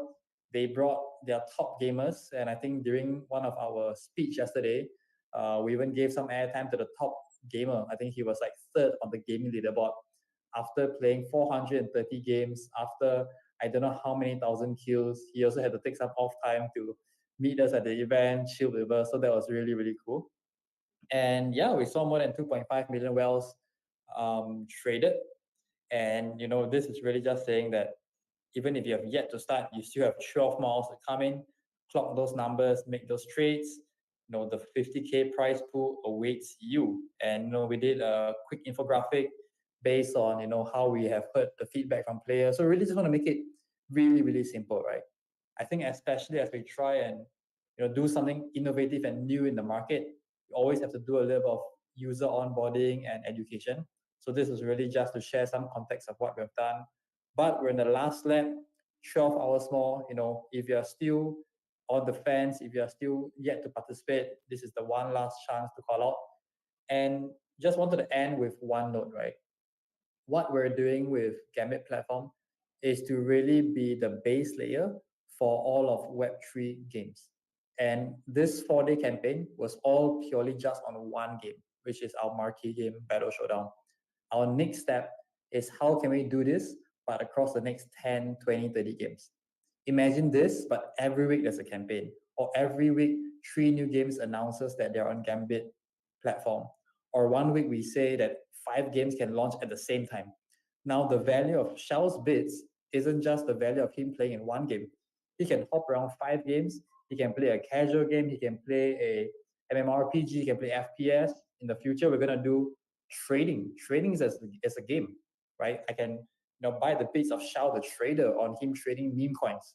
So it's really, really unlimited types of possibilities. And what we're doing here is really just a proof of concept. I think what's coming up next is something that we're getting really excited about. So stay tuned for that. We'll make the announcement really soon. In fact, today in the afternoon, we just had an integration call with a trading platform. And I think that takes the definition of gaming to the next level. It's not just mobile game, console game. Like in crypto, trading meme coins, trading altcoins, trading options. This is all considered as gaming, if you will. So I think this really breaks down the barrier and opens up the different possibilities. I'm just feeling pumped, especially after watching the presidential debate yesterday. This is all about sharing what's the long-term plans and how we want to get there. So this is a long spiel, but really what we've been very excited about, what has been done in the last 72 hours, and where we see it going the next 72 months, years, decades. Awesome take, guys. I know live streaming is all-time high number, has been increasing. Dude, it's like what, 12,000 in all platforms on X only without Binance, right? So absolutely amazing. And looking at the space as well, guys, do like, retweet, because it is the last 12 hours. And I just want to talk a little bit about the posting that Better Showdown Gambit did, right? So if you guys don't know what we are talking about, go over to BSD underscore Gambit. I repeat, BSD underscore GAMBIT. You could see like the stats and also a breakdown, infographics. Sometimes people needs a little bit of guidance, like, oh, where do I click? What do I do? No worries, guys. This is the post for you because it teaches you how to buy your first bit. All right. So you can go out, click on the picture, check it out, knowing what you want to do. And voila, that's it. You are a Gambit trader. So coming over to here, click on the website, and it will bring you on this page, which is what we have been showing on stream. All right, Shao. Looking at the stats, dude, what you like most about all of these crazy amazing stats, man? For me, honestly, it's like the number of WELS traded, 2.5 M WELS traded. I was like, oh, that's sexy. That's sexy. How about you, man? Oh no, absolutely. It just shows you the involvement that people have. Because even though people are hodling, they're still doing again, it's kind of like, hey, if you got your Tesla, if you got your your big holders, you got your Nvidia, you're gonna hold, right? You're gonna not move. And that's why you see in the 24-hour time, people are not selling and people aren't able to buy because it's at a high price. But that means they're doing their penny stock, they're doing their meme trading, they're trying to do velocity and trying to see who's going up, who's going down. Because if you're going to hit 2.5 million and still have your top guys sitting there in the past 24 hours not moving much, that tells you that there's a lot of people looking at upcoming gamers who are jumping in, jumping out. And again, you got to like be able to time the market and you got to flip these guys. So if you have a high experience in meme trading, if you have a high experience in Forex, this is actually probably one of the best platforms to do that because exactly to Elston's point of view, gaming is the center point of all these things, and the attention and the ability for these gamers to pivot between game to game to game will also mix up how you trade because then you're like, hey, can you go back to playing Battle Showdown because you're not earning me as much bells? What's going on? What are you doing to me? Right? Which again gamifies the whole thing. This whole experience is a level of gamification that's really separating itself from anything else that I've ever done in terms of the gaming ecosystem. So I'm actually super excited to one be here, two to really exemplify and kind of showcase like the level of fun that we get to have with all these different bits. So this is really impactful step. 2.5 million. That's just within less than three, little over 3 days, right? We're coming on day 4 now, and so those are really super impactful. But even too, right? 138,000 transactions. People are making moves, man. People are Yes, making moves. yes. Honestly, bro, like coming to do this, I have no expectation of what's gonna happen, right? Because I have no idea. Having like a new concept coming into Web3 is always a tricky thing. It's only 50-50, man. Either people do give a shit, people like it, or people don't even care about it, and like it's like fuck you, right? So it's like really zero expectation and just coming in with an empty minded on how things are gonna happen, pushing out a narrative that's coming on to segment number 1 general games, segment number 2 focusing on what's happening. You could see people that's coming on to spaces slowly converting to join this competition, and it's like guys, all of this is coming in. And gotta tell you, dude, they show me the team has built this Dune dashboard where every single day I feel like the chart is just the volume is just like double double double, and right now all-time high in terms of X broadcasts. So enough of all those, because I know you guys want some good picks, some good alpha. But shall remember, if we were to buy it, we buy it and then we talk about it. Because yesterday, when we talk about it, the moment I sell my stuff and I go, it's like, guys, somebody bought like 2 bits already. I was like, screw you guys. The price is out. You guys outprice me again. All right, let's go. Let's go. So, Shao, back to Forza's trading technique, man. Day number 4. Today, you got to give me a final decision. Do we go with like top players, buy it, that's it, hope that they earn, which they do, and then slowly get that, that daily profit? Or or find a golden cow or a golden guy that is a little bit underpriced, go heavy like 10 bits. So Pew. I was thinking Now, about all these. Oh, go ahead. just before you start, I think that feedback people want to take in, but I want to give a quick shout out is that if you intend to take Puke and Shell's advice, even as you trade, remember to take a screenshot, post it in one of the pinned tweets that we have shared above, which is, show me your trading strategy. If you take part, you're up for a raffle for a jumbo phone. We have already given out 2 mobile phones, one more tonight. We're going to give away a few more next week post campaign. So as you take in all this juicy alpha from both Puke and Shao, make the best of your account, take a screenshot, post on the pin tweet and stand a chance to win a jumbo phone. And to what Pete was saying earlier, right?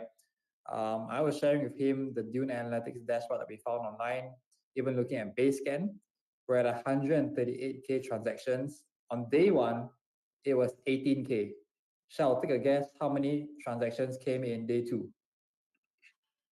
Well, he was saying double, so let's say 36. We'll go double. It's probably 3x, 4x, huh? It was 41, and then it Oh. hit 62K. So we're excited to see where we end up with tonight. Back to both of you. Let me know what kind of trading strategies you guys have. I don't know, man. The main man is looking at me right now. I'm a little bit shy. But guys, if you're tuning on the live stream, all right. So if you are tuning on Spaces, go on to the pin tweet. There is a tweet that says "Show me your trading strategy." That is the one that you need to take. Go onto a portfolio, take a screenshot, post it, tag like 10 times better showdown. It's like pick me, all right. But if you're looking on the live stream, guys, this is it. Go onto the page. This is the particular tweet.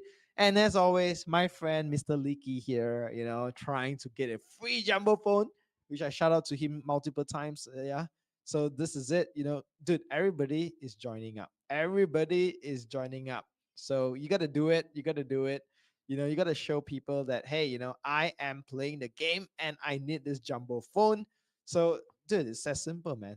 Basically, we're just giving away like Santa Claus, but even better because it's jumbo phone. All right, back to the trading strategy. Let's go. Let's go. Shout. Yeah, I really loved hearing about that because we have more opportunities for our listeners to really partake, to listen, to share their strategy and win a phone. It doesn't get better than that, right? So that being said, you had a good question about Forza. Do you go all in on one or do you diversify? In my opinion, you got to diversify. The main reason why is because, again, similar to how the social fi component works in this, it's incremental. So if you buy five, that means you're going to also have to, it's kind of leverage betting, right? It's kind of like you're really pushing all in on something. And if they don't perform, you're also going to take a bigger hit.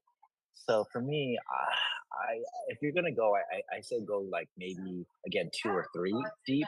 But for the people who went like 5 to 10 deep, I mean, if it's kid mans are great, but if it's not, like you end up taking a huge dump because if I looked at and we saw Forza's right, he had like 5 or 10 in, and then he sold them all, and the guy was only worth 5 wells afterwards.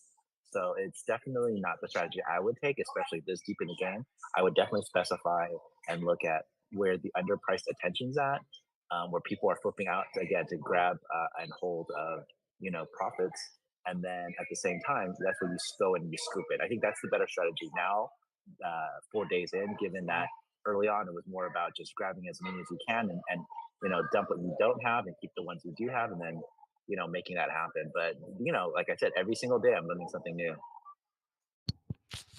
Yes, it is, man. And as usual, dude, like look at this whiskey guy, bro. Like I think he's trying to create like multiple accounts. This whiskey guy, he has like 3 accounts.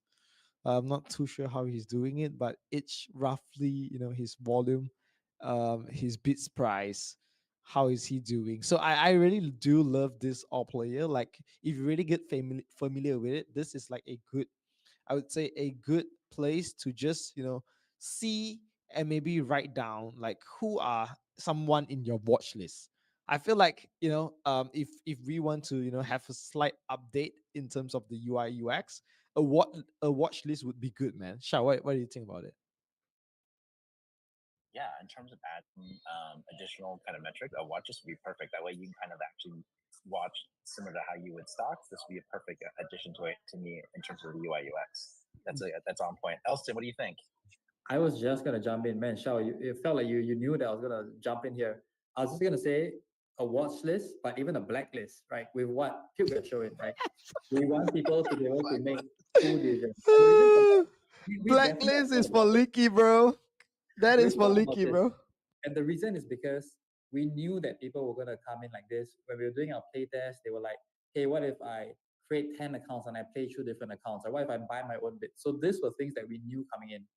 So the first one is you actually can't buy your own bits. So gamers can't buy their own bits. So that's something that we've done from day one to prevent.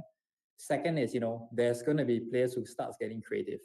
And we had a debate to say, do we want to start adding trade limitations when a certain bid, for example, drops by 40%? Do we want to do what NASDAQ does with hot trading? So we've had all these conversations through our econs discussion, but we decided that it's against the efficacy of a free market, and what we can do as a platform is not limit but just give more information, right? So if you can see that someone has multiple accounts, you can go do your duty on their Twitter account.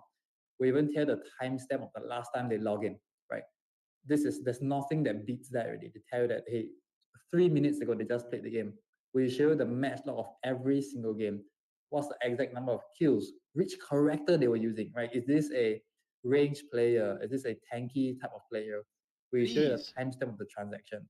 So it was kind of an executive decision that we decided, instead of going down the slippery slope of deciding what limits to implement, should we put sell and buy limits?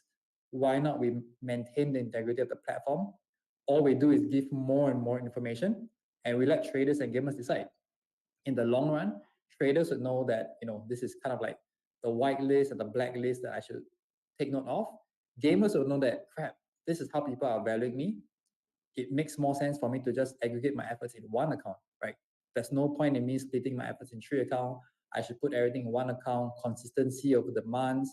I want them to be able to see that, hey, I'm not someone that is here just for a short term. So that was kind of like a strategic stance that we took. And also because we want to broaden up as a larger platform. And for us, Battle Showdown, which is a platform shooter, is just one genre. In the future, what if we have casual games? What if we have somehow like YOLO type of blast games? What if we have trading activity games? The definitions are limitless. So for us, instead of going down the rabbit hole of segmenting and placing limits, we keep it in free market, and we allow you to have as much transparent data as we can. So I think that is kind of like the approach. If you want to put, your friends' names like Licky or Puke in the blacklist, that's up to you. If you want to put other people on the whitelist, that's up to you. But us as a platform, we give you as much information as possible. In the long run, both gamers and traders would know how to read the game. So yeah, that's kind of like a quick thing. I'm just impressed at Shao. How do you know that I was going to say something? Is my video on or something? It's not. How do you know that, man? Well, I think it's just having the experience of being part of the Pewcast team. We get a vibe for how these things play out. But to be fair, these are one of the things that we talk about, and you're just joining in on the fun. So just as much as we do this, you're obviously taking in what we're saying and willing to share. But I love the fact that you're so instrumental in being so ahead of it and being a thought leader of like how to really pioneer and drive the innovation of what you guys are doing. This is really, really, really fantastic gamification. I love, again, the way that what this is how Web3 gaming should be, right? It's not having one thing or another thing. It really is segmenting, and not segmenting, but it's really being collaborative. It's being encompassing. It's really allowing people to really do things that they love to do all at the same time. So, like I said, even for Puke, right, I rarely ever hear him talk about buying NFTs, selling this, selling that, even meme coins. Like, he's very conservative, but you could totally see the DJ coming out in him, which is something that's unique for me. So I appreciate it. And of course, dude, anytime that we think that you guys have the alpha to share, we're gonna ask you to bring it to the table too. And you know how I know that Shao is a true believer in this? This morning when I wake up, I saw, someone made a tweet reply and, at BSD account. And then when I check it out, Shao was making a long tweet about it. And it wasn't even a tweet about us. It was some other AMA spaces. And he went through the whole spiel, what we're doing in BSD Gambit with Sinks and tokenomics. And it wasn't even a tweet related to us. So appreciate it, Shao. I'm glad that you're a fan, and we were glad to have your takes as well. Yeah, thank you. Appreciate it. Yeah, it's the fun thing is always on spaces, and you guys are doing innovative things. I have to make sure to share so other people understand what's possible, right? In the end, it can be PvP, but the real world is we have to like build better together, and it's about collaboration. So anytime I can share things that I'm doing, I might as well, because this is the alpha, man. All right, Shao. I got I got some stuff that we need to discuss, dude. So remember yesterday we were talking about this guy, Purple YT10, right? Yes, yes, Yeah, we were yes. talking about him because you know what? Stats are high, right? Q dev ratio, super high, 1.8. Win rate, 82%, right? So he's like, all right, if this is the peak that I buy, it's super cheap right now, right? And if this is the guy, he's only like what, 75 per bits. If I purchase him, it's gonna be a banger. But guess what? It's not gonna be a banger because yesterday was 17, today was 17 as well. So most likely this guy is a very or skilled player that came in and played 17 games and realized like, maybe this is not something for me. He quit it and he's not coming back. So if you go ahead and purchase this guy, guess what? Your volume is going to be stagnant because he is not actively earning, you know, your vals for you. So there is no passive income involved. So it's really important to also check like, the games. So Shao, how much of a game right now in day 4 you think like then it cross your threshold of this guy is active? Yeah, see, I wish I could see, and man, that's why I love having Austin on here too, because we can give like community feedback. But yeah, if we could get an idea of the last time they played as a metric, that would have really helped drive a lot of decision making. Um, for me, even then, I was like, okay, we're doing it at 50, even doing it at 100. But what I would love to see is new gamers coming in who are killing it, right? And I think that's what you see like the highest gain earned in terms of the top of the actual trading hot picks. But it hasn't really hit for me yet. So I've had to really just dive deep in and looking at the actual metrics, and then to your point, dig deeper and click into it. And that's been something that I've had to do time and time again. It's a little bit time consuming, but it really gets you kind of involved in understanding what's going on. The biggest problem is when you look at someone and then you're like, okay, let me go look at another person, and then someone buys two or three of them, and you're just like, dude, I need that watch list. I need to be able to have it on two different screens. I need Shao, checking to in, make Shao. sure I'm not. You not hear me? I can't hear you, bro. You can't hear me? Yeah, now it's better. Now it's Oh, better. I was talking and there was nothing going through. That's not good. You gotta interrupt me sooner, bro. Okay, no worries. But do take a look at this. Okay, so I feel like yesterday when we were in day number 3, when we are looking at player price that their one bid is below 100, I think it's still okay. But you guys know, right? The later you are in to join the game, the higher all these good players will become, because every time when someone buys their bids, their price in vals goes up. So this matrix is actually pretty sexy, dude. You take a look at this, right? So this obviously is good because it's like, it's 1.98 QDEF ratio. His win rate is, 95, and he played 81 times. So it's pretty good, but probably a little bit more on the expensive side. Whereas for this guy, which is 1.68, something like what, Shao you purchased yesterday, right? 1.68. Win rate is about 83, and the games he plays 132. Yet the price right here is only 160, valves. What do you think about this player? Akbar Yohar 45051. Yeah, he's gonna be still get bid up, right? Just because we're talking about it. Yeah, no, they're playing. They're playing. They stopped playing right now, but yeah, they have crazy earnings, and they have a 20 vel earn rate. This is a really good buy, super underpriced. And of course, as we say that, it's going to be like 19, 20, 21, 22. That's what happened yesterday. But yeah, super underbid. Now, again, he's not playing right now, but maybe it's a time zone thing and they're taking a break. But if you're talking about long term, this is super underrated. Yeah. Because if you look You at you, you this, had to you sniffed it out. dude, can you hear me, bro? Yeah. No, I'm just teasing you. I'm like, you sniffed that out, man. That's a good one. Yeah. I sniffed it out because like you look at this. Yes, he's not playing right now, but this player actually played 132 times. So the fact that he played so much time, I mean, he gotta love the game, right? And he Yeah. is doing well because like if you just check this out, like it's not too late. It's like 2 hours ago he started playing, Mm. right? And you see the times, the closeness of it shows that he's been playing for quite a long time. Yeah, and So overtime. yeah, and overtime, 4 a.m. in the morning. Come on, you gotta be bullish if a player Oh, wakes up and play at 4 a.m., 5 a.m., 6 a.m., where you're it, supposed to sleep and you actually yeah. play it, dude, it is different, man. So I don't know This is what. about you. I used to buying. I used to somebody bought it.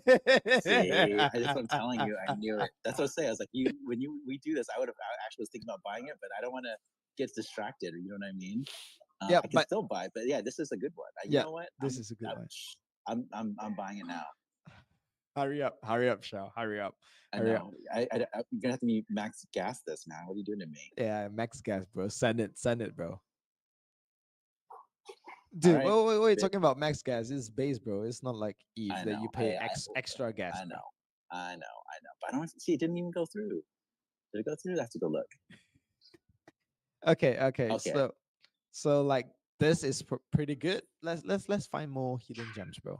Like the reason why I'm saying like it's above 100 right now because like if you want to find like such a great stat but below like 80 valves is gonna be hard, right? Unless a player that a good player that suddenly come into the game and right now he's actively playing. But I feel like the people that started day one, day two, day three, they are already like way deep inside, right? 50% deeper inside, and maybe that is why they continue to play it because like dude, one leg is already in the boat, right? Let me sit this one through. Let me go it. Let me get the ranking. Let me push up the leaderboard and stuff, and that would be great. All right. I'm always, a little bit more interested to really check out, if every time when we do spaces, the number spikes and where they push us off. Dude, I'm 54, bro. Whoa! How did that flip so fast? That's Dude, crazy. my play What did is you just earning. do? My play is earning. Oh, nice. This guy. Look at this. Look at this. Oh, Look at this. there you It's just go. There recent, you dude. go. It's just recent. Take a look at this. Right? This is the guy that I bought yesterday. Look, he never lost one match, Love bro. it. Crazy. I Crazy, didn't buy right? in. What am I? What am I doing? Ah man, the See, moment you the moment I say that, I look went at this, look at this. The moment I say that, somebody bought it today. Sure, is that you? I feel like low key because you're not streaming. no. You're like, okay, Puke say that. Let me buy it. Let me buy it.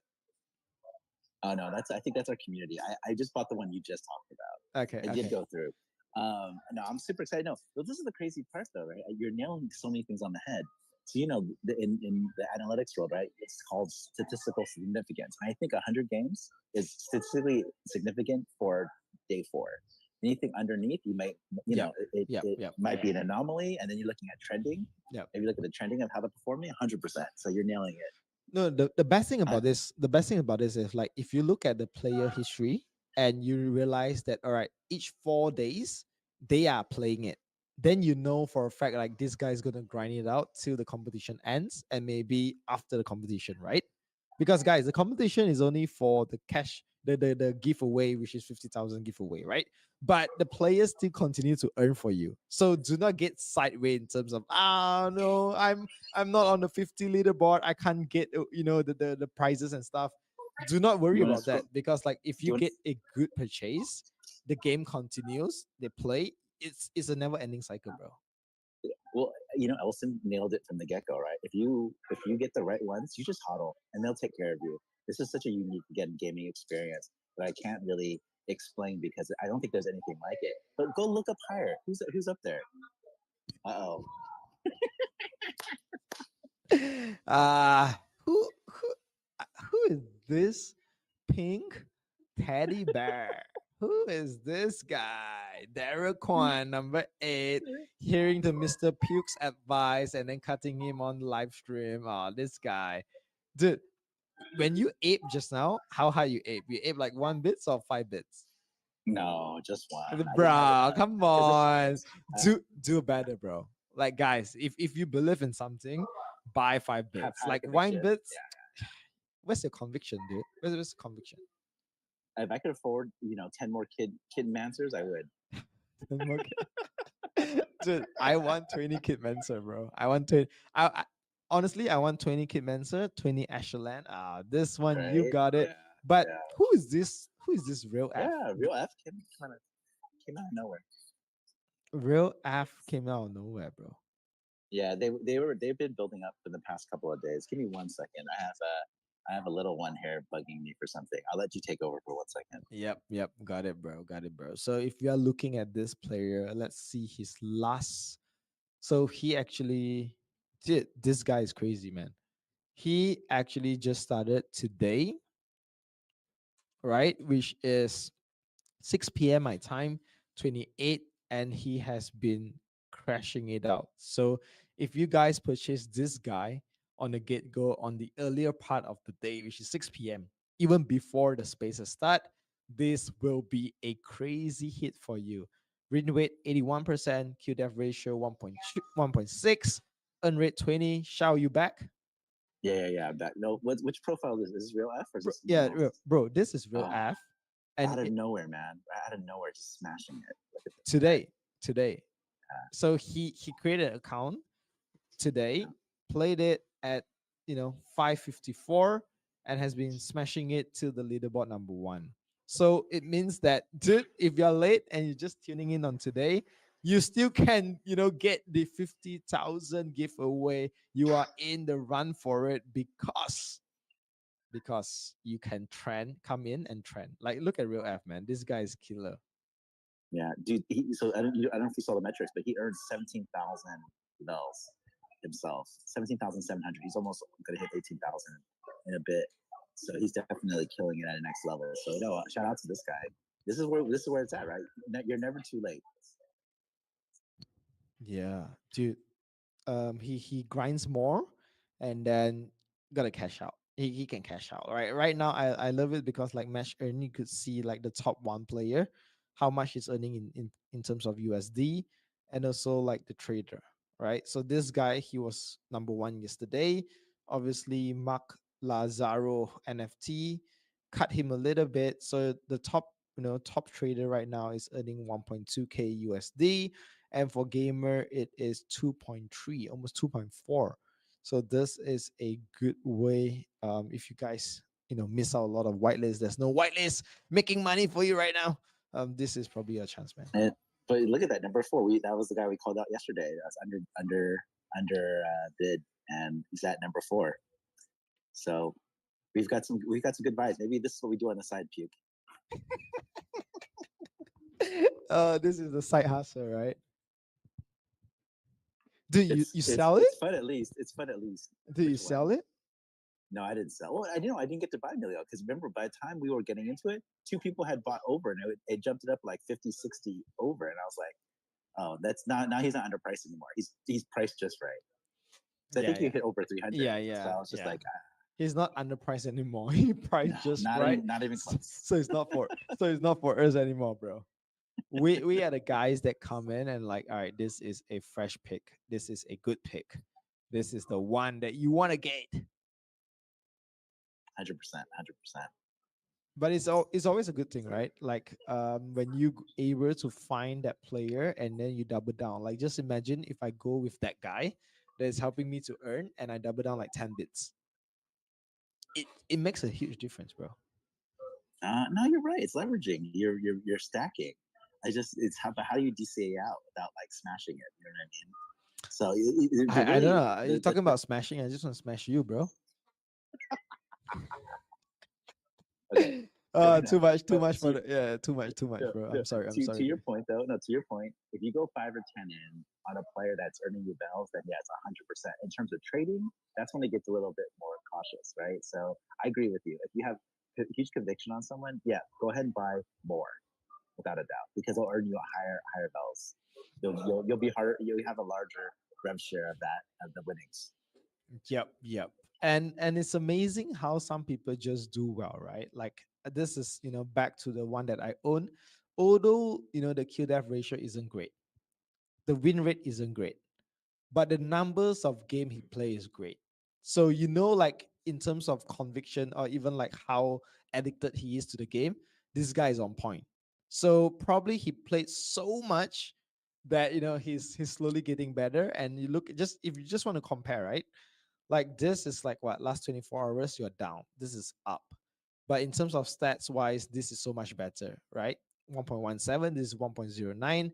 This is almost 60%, this is 50%, but he played almost double in terms of games. So like there's a lot of stats. Like I mean, if you want to find like good picks, I recommend you start from like page 5, 6, 7 onwards, right?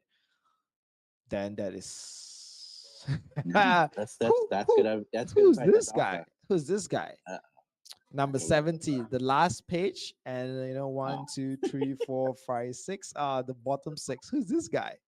The pink teddy oh, bear. He's not playing oh. games. You play 3 games, bro. All right. You I know was what? getting wrecked. I was too busy getting wrecked. It's I was okay. watching my bells go down. I was like, why play and have my bells go down when I could buy and watch my bells go up? No worries, bro. Let's see. Let's see. Mr. Puke. Let's check it out, Mr. Puke. 45. It's a steal, guys. It's a steal. Win rate 0%, bro. I lose. Same. I have 0% win rate. Oh man, dude, just look at this. Shaming me, bro. Shaming me. That's okay. That's the best part about this. You can be a trader and you can be winning, or you could be a Yep. gamer and win, Yep. or you can be both. Yep. Right? I think It's interesting. You can this actually watch some of these gamers buy. no, dude, They buy too. this is really good, right? Because like you try out a game like me, which you think it's okay to play, and you realize like, all right, the style probably isn't something that's suited for me. And then you're just like, okay, you know what? Let me change up the strategies. I do love the community. I do want to go all this. And then just head over to the bettershowdown.com website and start trading instead. Like, I know there is a lot of people who love games, but do they get crashed in games, right? And the longer you get crashed and with 0 wins, you get frustrated and you just leave the game. But with this, you actually have a second option. So it's good. It's good, bro. I was just looking at your Milo dinosaur. He's still kicking around. It's still priced high. He's not winning as much though. So Yeah. these things Word happen. told me that Milo Dinosaur is a female, bro. Oh, nice. Do not do not fade. But okay, let me check, right? So Milo Dinosaur, obviously, price is high, people are holding the bids, earn is great, right? But if you want to check out, like let's see. Oh, Milo Dinosaur is playing, man. Yeah, they just recently started playing. I just did that too. Like I digged in. Yeah. But Milo Dinosaur is getting wrecked right now. She probably in a trend. But dude, I think let's look at the number one trader, man. Let's look at the number one trader. All right, so do not look at this because this is if he is a player, right? And then this is how much him as a player. Obviously, he did not play any single game because this guy has one motive, and the motive is to go into the website, trade it, and become number one, right? So what is he buying? Let's see, dude. Only one? Unless they had bought and sold. That's the same thing with Forza yesterday. So you can see, yeah, they're just buying and selling. So he buy five of dude, this is great, right? He buy five at 30 wells, and he buy one at 16, and he buy one at 26. Yep. See, it's And like then penny trading. so this is like Like what? meme stocks. This is Super like cheap. meme stocks, right? Right? Like meme Yeah. stocks, super low price, and then he's just sell both and holding five, and he's number one.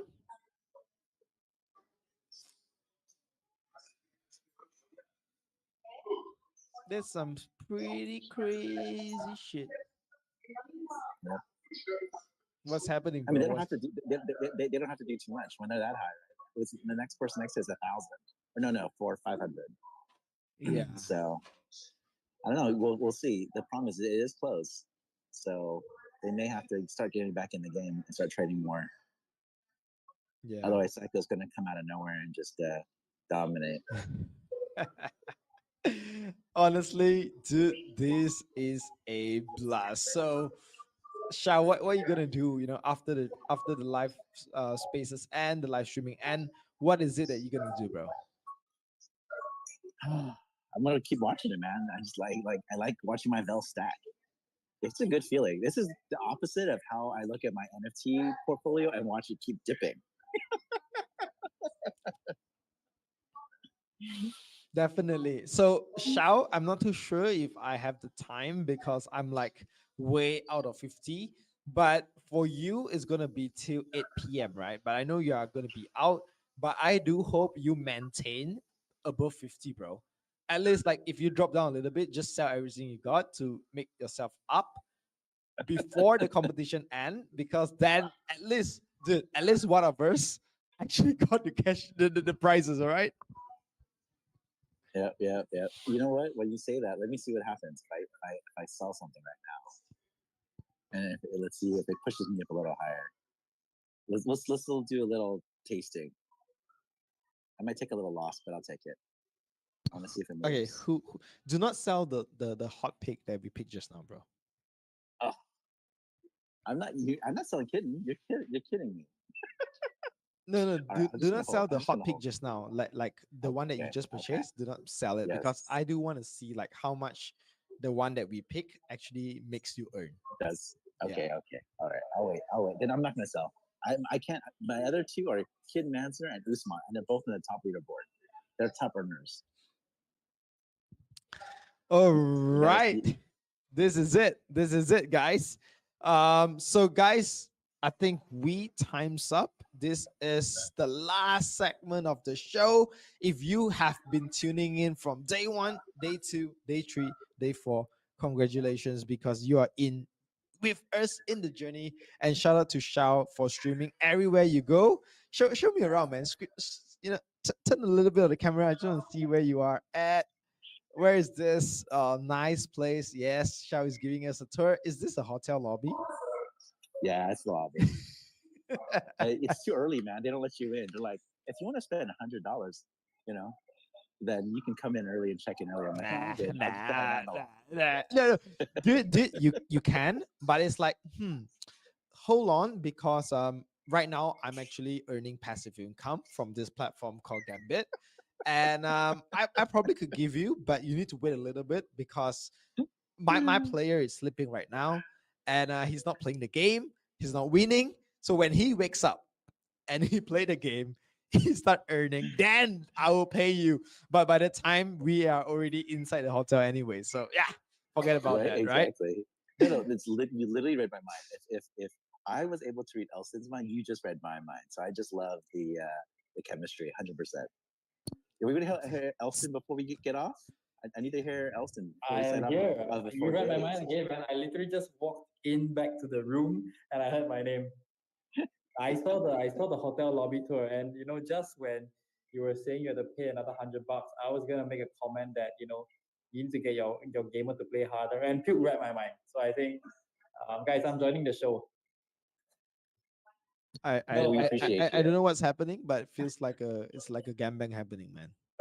You read my I- mind, I read his mind, he read my mind. It's like the Spider-Man. Shao is like the Spider-Man. It's like, we are pointing on each other. Yeah, pointing at each other. But 100%. yes, Elston, any last final words or say, to hype people up before we end the space of the final space of the day?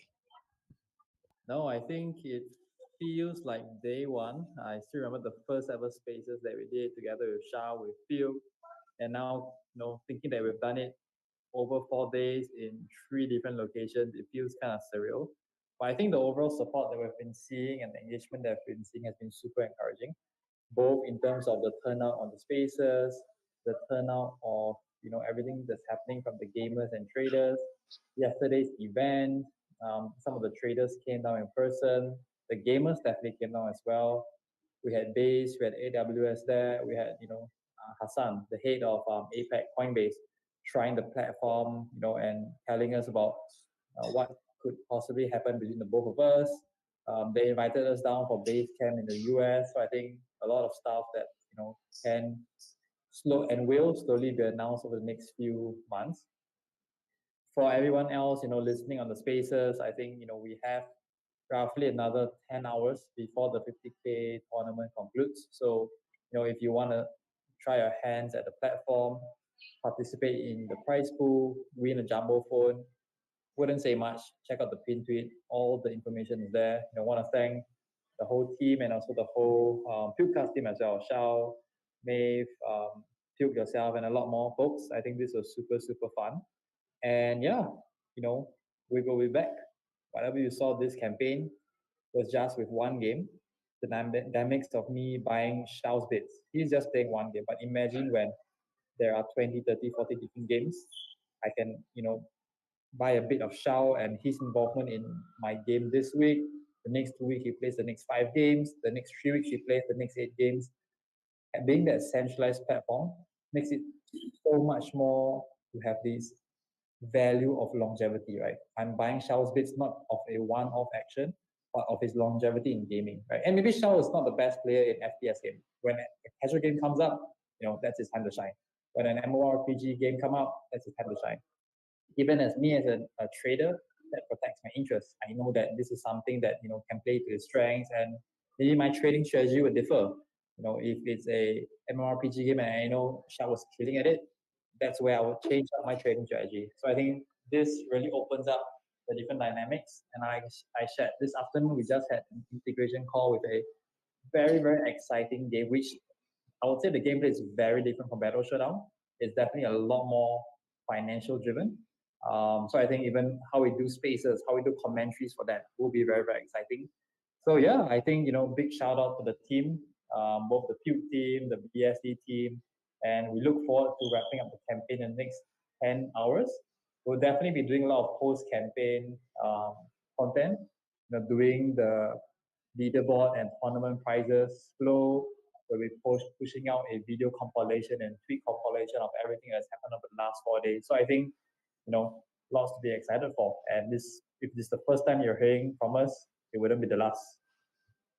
Oh, right. Banger text as always. But guys, this is your final chance to win a jumbo phone. I repeat, final chance to win a jumbo phone. So calling everybody out there who is tuning from YouTube, Binance, X Live, Spacers, go on to Battle Showdown Gambit, find the tweet called Show Me Your Trading Strategies. Take a screenshot of your portfolio, drop it down, because I feel like we need to open a little bit more time. I know you guys have been busy playing, trying to onboard yourself into the game, doing all of this crazy stuff.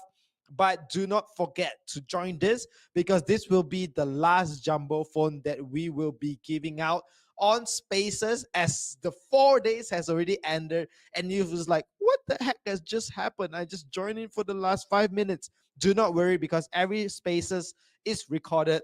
Live stream is recorded as well. Just go over to Battle Showdown Gambit. You could view every single thing that is happening on there. Once again, if you love this game, do play, because less than 12 hours, man. Less than 10 hours, we are closing things up. So if you are, almost there in the leaderboard, do put more effort, play, tell your loved ones, I can't sleep with you today because I need to open up my eyes, play the game, and this is how I'm going to bring you out on a nice date, or even maybe, who knows, you're number one and you could go for a lovely holidays with all the money or even the prizes that you want, right? So guys, once again, shout out to the team, shout out to all the listeners who have been tuning in. Like and retweet the space. This is Puke signing up from you guys. And just a disclaimer, if the Pukecast fam is tuning in, if you guys have been showing love on spaces as well, which is something that you guys always do, tomorrow morning, instead of flying over to back to KL, me and Maeve actually did a little detour. We will be going to Hong Kong. All right, we'll be going to Hong Kong to attend an event back on Monday. So do stay tuned, because we're going to cover more content for you guys. Once again, guys, thank you for tuning in. Take care. Bye. Peace out. I'm going to go get a cigar. Cheers. Let's go, guys. Enjoy.